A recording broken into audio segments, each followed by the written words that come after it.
د زیار یوټیوب چینل درنو کتونکو سلامونه او نیکی هیلې مې ومنئ. نن یو ځل بیا د ماکرو اکنامکس لیکچرونو په تړاو دریم لیکچر وړاندې کوو. په ننني لیکچر کې به موږ ویریس کانسپټس اف جی ډي پي یا نیشنل انکم باندې غږیږو.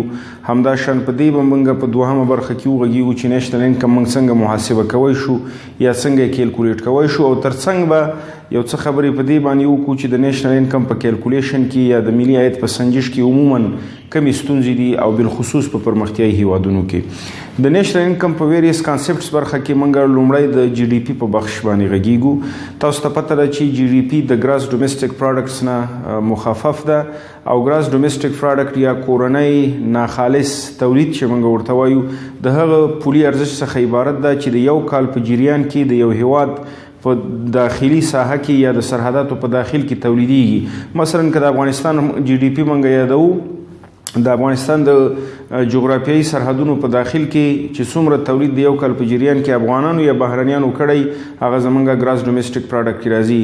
په دې کې یو خبره دا مهمه ده چې یو خو د دې پولي ارزښت یعنی د کار تمام موادو یا فینشډ ګوډ پولي ارزښت د یو کال لپاره سنجول کیږي، او همداشان بل مهمه پکې دا ده چې د دې جنسونه نه حسابېږي بلکې هغه پولي ارزښت یا مانیټري ویلیو چې موږ ورته وایو هغه محاسبه کیږي. دوهم نمبر زمونږ کانسپټ چې د جی ان پی ده، لکه د نوم نه چې معلومیږي ګراس نیشنل پروډکټس د هغه محصول څخه عبارت ده یا ناخالص ملي محصول د هغه محصول څخه عبارت ده چې د یو کال په جریان کې د یو هیواد اتباعو رامنځته کړی وي. لکه د مثال په توګه که د افغانستان جی ان پی موږ سنجشو نو د افغانستان په جی ان پی کې موږ په داخل د هیواد کې د افغانانو محصول یا خدمات حسابو، او همداشان هغه عواید چې د بهر نه راځي یا د خارج نه موږ ته راځي دې ته موږ جی ان پی وایو. او د دې یا فارن ریمیټنسز هم موږ هغه عوایدو ته ویلی شو چې زموږ افغانان د اروپا نه او همداشان د عربي هیوادونو نه خپل افغانستان ته رالیږي. نو کله چې موږ جی ان پی سنجو ډېر سمپل خبره ده، جی ډي پی جمع فارن ریمیټنسز او ماینس فارن ارننګز دا هغه څه دي چې زمونږ د جی ان پی په لاسته راوړلو کې موږ سره مرسته کوي. په ساده توګه که موږ ووایو نو موږ وایو چې جی ان پی موږ سره مساوي کیږي د جی ډي پي مقدار جمع هغه عواید چې د بهر څخه افغانانو د افغانستان ته رالیږلی منفي هغه عواید چې د خارجیانو د افغانستان نه بهر ته لیږلی، هغه که د هر ملک سره تړاو لري. دریم کانسپټ د نیشنل انکم په تړاو زموږ نیټ نیشنل پروډکټ ده چې په دې کې یوازې د هیواد د اتباعو هغه خالص محصول حسابېږي، او د دې تعریف موږ داسې کولی شو چې ان ان پی د هغه محصول څخه عبارت ده. کله چې موږ د استهلاک مصارف د جی ان پی څخه وباسو نو ان ان پی موږ ته لاسته راځي. سمپلی وی کین سی ان ان پی از اکول ټو جی ان پی ماینس ډیپریسیشن الاونسز، دا موږ ته د ان ان پی معلومات لاسته راکوي. همداشان د نیشنل انکم سره یو تړلې خبره موږ چې د پرسونل انکم ده. پرسونل انکم یا شخصي عاید د هغه عاید څخه عبارت ده چې د یو کال په جریان کې د یو هیواد یو تبع ګټي. په دې کې مستقیم مالیات هم شامل دي. مستقیم مالیه هغه مالیه ده چې د مالیې مودي او حامل دواړه یو شخص وي. مثلا د یو چا په معاش باندې چې مالیه وضع کیږي، مثلا زما معاش ده یا زما تنخواه ده، زما نه چې مالیه وضع کیږي نو بوج هم په ما راځي او تحویلوم یې هم زه دې ته مستقیمه مالیه وایي.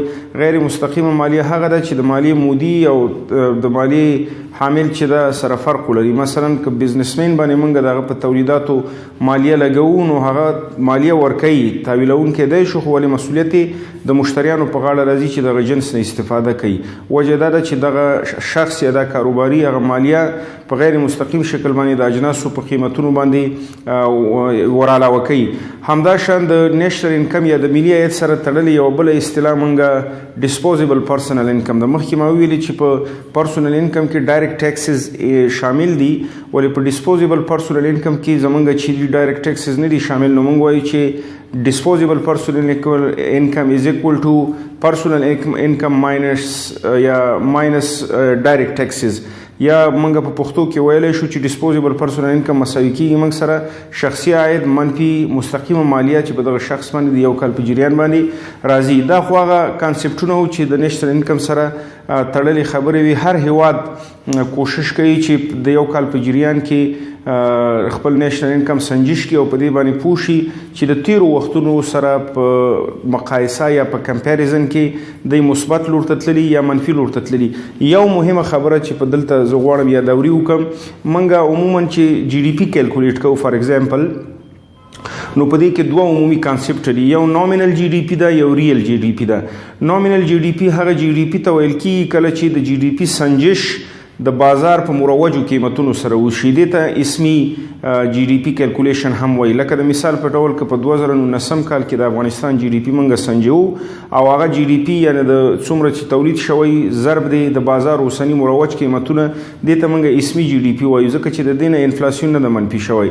ریل جی ډي پی هغه جی ډي پی ته ویل کېږي کله چې د اساس کال په اساس باندې د یو هیواد جی ډي پی سنجي شي. مثلا د 2019 کال جی ډي پی موږ سنجو 100 واحد اجناس دي فرضاً په جی ډي پی، او 2015 کال چې د زمونږ اساس کال ده نو د 2019 کال د تولیداتو او محصولاتو مقدار ضرب دی د 2015 کال قیمتونه، نو دا موږ ته لاس ته راوړي ریل جی ډي پی لاس ته راوړي. او کله چې موږ نومینل جی ډي پی په ریل جی ډي پی باندې تقسیم کو نو کم مقدار چې موږ ته لاس ته راځي او هغه نه 100 منفي کو نو دا موږ ته د انفلیشن ریټ یا د انفلاسیون درجه هم په لاس راکوي.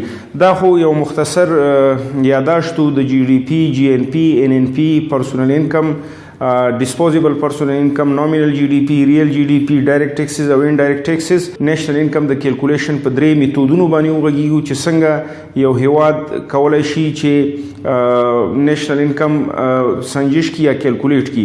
عموما د نېشنل انکم د کیلکولیټ کولو درې مهمه طریقې دي چې یو ته موږ پروډکټ میتھډ وایو، آوټپوټ میتھډ، دوهم ته موږ انکم میتود وایو، او درېم موږ سره د مصارفو میتود ده. یا موږ وایو چې د تولید طریقه، د تولید د سنجش طریقه، د عوایدو طریقه چې جی ډي پی په سنجول کیږي، او یا هم د مصارفو طریقه. لومړی موږ راځو د پروډکټ میتھډ. دا پروډکټ میتھډ کې موږ د یو هیواد د اقتصاد سره تړلي مختلف سکتورونه په نظر کې نیسو. مثلا اګریکلچر د زراعت ده، صنعت یا انډستری ده، بانکینګ سکتور ده، ترانسپورت سکتور ده، یا نور سکتورونه دي. او همداشان دغه سکتورونه جدا جدا لیکو. مثلا لیکو د سکتور نوم اګریکلچر، بانکداری، ترانسپورت یا بل، بیا لیکو څومره تولید یې کړی د دې سکتور، هغه مقدار د کاري تمام موادو یا فینش ګوډ یا فینش سرویسز په هغه کې موږ نیسو، ضرب د قیمت یا پرایس. لکه مخکې ما ویلې تاسو کولی شئ چې که نومینلي سنجوئ کرنټ پرایسز یا موجوده قیمتونه چې په بازار کې مروج دي په هغې کې ضرب کړئ، او یا هم تاسو کولی شئ چې د اساس کال یا بیس ییر په اساس باندې تاسو د جی ډي پی کیلکولیټ کړئ. نو په همدې شکل موږ ویلی شو چې دې ته موږ د محصول طریقه وایو د سنجش، چې د هر بخش عمومي د تولیداتو مقدار د کاري تمام موادو ضرب د قیمت مساوي کېږي نیټ ویلیو. نور ټول نیټ ویلیو چې سره جمع کړي عمومي نیشنل انکم موږ ته په لاس باندې راځي. دا طریقه ډېره عامه ده. دوهم میتود چې په دې کې موږ وایو هغه موږ سره انکم میتود ده، یا د عوایدو په اساس باندې د ملي عاید سنجش ده. لکه څنګه چې تاسو پوهیږئ د تولید عوامل بالخصوص څلور دي چې هغې ته موږ فیکټرز اف پروډکشن هم وایو، چې په ساده ډول باندې موږ لینډ، ځمکه، لیبر کار، کیپټل پانګه، او همداشان انټرپرینیورشپ یا ارګنایزیشن تنظیم چې د څلور بخښه دي. لینډ، لیبر، کیپټل، ارګنایزیشن د تولید څلور عوامل دي. نو موږ وایو چې اف او پی ایس یا فیکټر اف پروډکشن از اکول ټو لینډ پلس لیبر پلس کیپټل پلس انټرپرینیور. د دې په مقابل کې چې کوم محصول لاسته راځي یا د کوم عاید لاسته راځي د هغو مجموعې ته موږ ملي عاید وایو. لکه د مثال په توګه اف او پی ایس موږ ویلي چې لینډ پلس لیبر پلس کیپټل پلس انټرپرینیور، نو موږ چې د دې کمپنسیشن یا معاوضه سنجو نو موږ وایو چې نیشنل انکم مساوي کېږي موږ سره ټوټل ویجز جمع ټوټل رینټس جمع ټوټل انټرست جمع ټوټل پروفټس یا ګټه. نو په همدې اساس باندې موږ ویلی شو چې د عوایدو په طریقه باندې ډیر په اسانه سره موږ کولی شو چې ملي عاید سنجش کو د یو هیواد لپاره د یو کال لپاره یا د یوې مالي دورې لپاره. مثلا موږ وایو ویجز دومره ته لاسته راغلي د مزدونو له نګانه، یا د مثال په توګه موږ وایو چې د کرایو له نګانه دومره پیسې لاسته راغلي، یا د مثال په ډول موږ وایو چې د سود له لحاظه موږ ته دومره پیسې لاسته راغلي، یا د مثال په توګه وایو چې د سازمانونو د ګټې له لحاظه موږ ته دومره پیسې لاسته راغلي. دا موږ سره انکم میتود ده چې ډېر عام ده. درېمه طریقه د ملي عاید د سنجش یا انکم نیشنل انکم کیلکولیشن چې دا هغه د ایکسپینډیچر میتھډ ده یا د مصارفو میتود ده، چې د مصارفو په میتود کې موږ عموما 15 برخې زیاتې نیسو. یو پرایویټ انویسټمنټ چې د هغې مقدار په نظر کې نیول کیږي، بل چې د پرایویټ ډومېسټک ایکسپنسز یا کنزمپشن ایکسپنسز په نظر کې موږ نیسو. همداشان د اشخاصو نه علاوه د حکومت مصارف او د حکومت پانګه اچونه یا ګورنمنت کنزمپشن او ګورنمنت انویسټمنټ په نظر کې نیسو، پلس نیټ ایکسپورټس. نیټ ایکسپورټ هغه وخت موږ ته لاس راځي کله چې د صادراتو نه واردات موږ منفي کو. دا عموما 5 کټګورۍ چې په خپلو منځو کې سره جمع کړو دې نه موږ ته نیشنل انکم لاس راځي. په دې ټولو میتودونو کې یو خبره دا ده چې کوشش کول پکار دي چې فینیشډ ګوډ په نظر کې ونیول شي. هغه کار میتود نو فینیشډ ګوډ باید په نظر کې ونیول شي. د نیمه کاري موادو ارزش موږ په جی ډي پی کې نه حسابو. یو دا دوهمه که چېرته چا د شخصي مصارفو لپاره مثلا یو دیکان د شخصي مصرف لپاره غنم کرلی هغه موږ په جی ډي پی کیلکولیشن کې نشو راوستی، یا مثلا سبزیجات د شخصي مصارفو لپاره ته استفاده کیږي یا چا په پټو کې کرلی هغه هم موږ په دې کې لاس نشو راوستی. نو موږ وایو چې د ځان لپاره چې بالخصوص په پروډکشن میتھډ کې یا پرودکټ میتھډ کې کوم څوک چې د ځان لپاره کوم سیز استعمالوي نو موږ نشو کولی چې هغه پکې څنګه کوو محاسبه کو.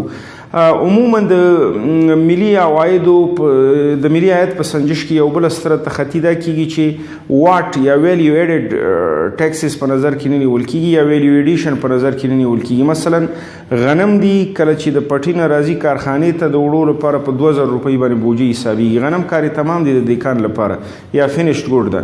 نو یو ځل خدا مثلا سنجش شو 2000 کې ونیول شو، بیا د دې نه چې کله وړو جوړ شي نو د دې غنم ارزش 3000 ته کېږي د ژرندې والا لپاره دا یو کاري تمام مواد دي. نو بیا دا یو تخطي رامنځته کوي که چېرته موږ مکمل 3000 په نظر کې ونیسو د نیشنل انکم په کیلکولیشن کې یا د ملي عاید په سنجش کې، نو اضافه شوی ارزش بیا د دې په نظر کې موږ نیسو. 2000 خو د غنمو الریډي محاسبه شوي 1000 افغانۍ یا 1000 ډالر چې دي موږ یوازې د وړو هغه اضافه شوی ارزش چې د دې جنس ارزش اضافه شوی دغه په نظر کې نیسو د نیشنل انکم په کیلکولیشن کې. د نړۍ هر هیواد غواړي چې خپل نیشنل انکم په ډېر دقیق توګه باندې څنګه کې سنجش کړي، ولې متاسفانه بیا هم په هغو هیوادونو کې چې فقر ځپلی دي یا هغه هیوادونه چې غربت ځپلی دي یا هغه هیوادونه چې ګڼ شمېر عایداتي ستونزې لري یا همداشان ویشیس سرکل اف پاورټي کې قرار لري، په هغې کې ستونزه شته.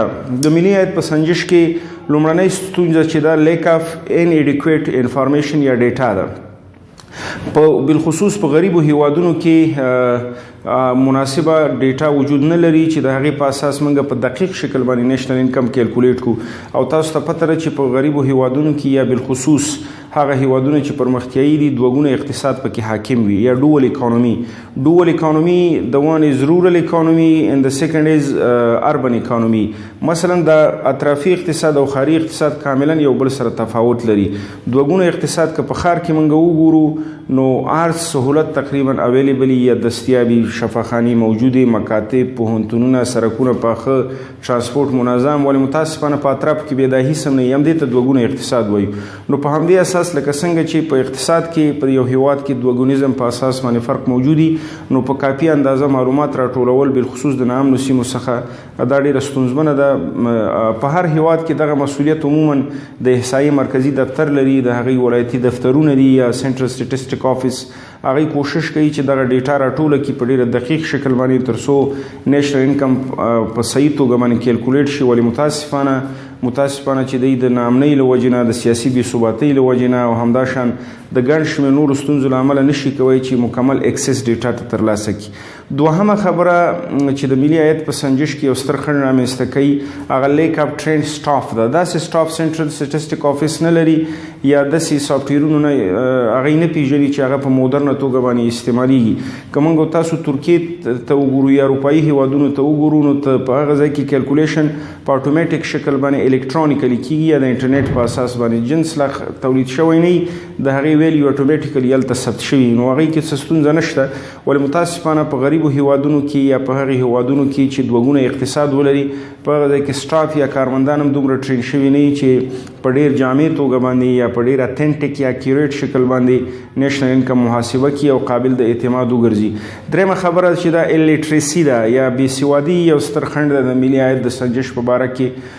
بالخصوص هغه خلک چې بې سواده دي او کاروبارونه ستر کاروبارونه یا لارج بزنسز د هغې په واک کې هغې پراپر ریکارډ د خپل بزنس نه ساتي، کیسه کې هم نه یو کتاب یو ځای کې پروت یا کال چې په تېر شي ځینې کتابونه سوځېدلي یا د مثال په توګه یو روبه چې تېره شي نو هغې یو پراپر ریکارډ یا پراپر معلومات د احصایې مرکزي ادارې ته نشي ورکوی چې په اساس یې موږ ملي عاید په اسانه توګه باندې سنجش کړو. نو دا یو غټه ستونزه ده، بېسوادي یا الټریسي بالخصوص په غریبو هیوادونو کې شتمني اکثره د داسې خلکو سره وي چې هغوی دې څیزونو ته they are not taking care of such points. بله نقطه چې د ملي عاید په سنجش کې موږ سره عموما ستونزه رامنځته کوي هغه انډرګراونډ اکانومي ده. هغه هیوادونه چې پرمختیایي هیوادونه دي یا دوه اقتصاد لري یا غریب هیوادونه هم موږ ورته ویلی شو، عموما اکثره فعالیتونه پکې زیر زمیني اجرا کېږي په ساده شکل باندې ووایو. یعنې مثلا هغه ټول پراپر معلومات چې دي احصایي ادارې ته نه ورکوي یا له دې ویرې چې مالیات راباندې زیات نشي، در حال کې دا تړاو به نه لري د هغه سره، یا د دې ویرې نه مثلا چې څوک خبر نشي یا د دې ویرې چې دا معلومات دی ځان سره پټو ساتي. نو په همدې اساس باندې دوی نشي کولی چې هغه د انډرګراونډ اکانومي معلومات احصایي مرکزي ادارې ته ورکړي.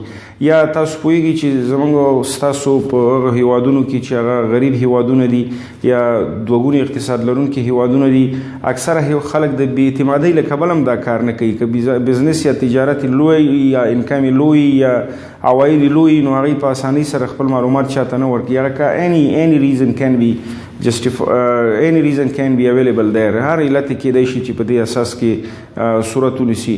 نو دا موږ سره د دې برخې د لیکچر مهم ټکي لومړی موږ د نیشنل انکم په ویریس کانسپټس باندې وغږېدو، بیا د جي ډي پي ډولونه مو ویلي چې ریل جي ډي پي او نامینل جي ډي پي او بیا د کیلکولیشن میتودونو باندې د نیشنل انکم وغږېدو چې موږ ملي عاید په څو طریقو سره سنجوی شو، یعنې د تولید طریقه یا د محصول طریقه، د عاید طریقه، د مصارفو طریقه او بالاخره په هغه محدودیتونو باندې موږ وګړېدو کوم چې د نیشنل انکم د کیلکولیشن په مقابل کې ستر خنډونه رامنځته کوي.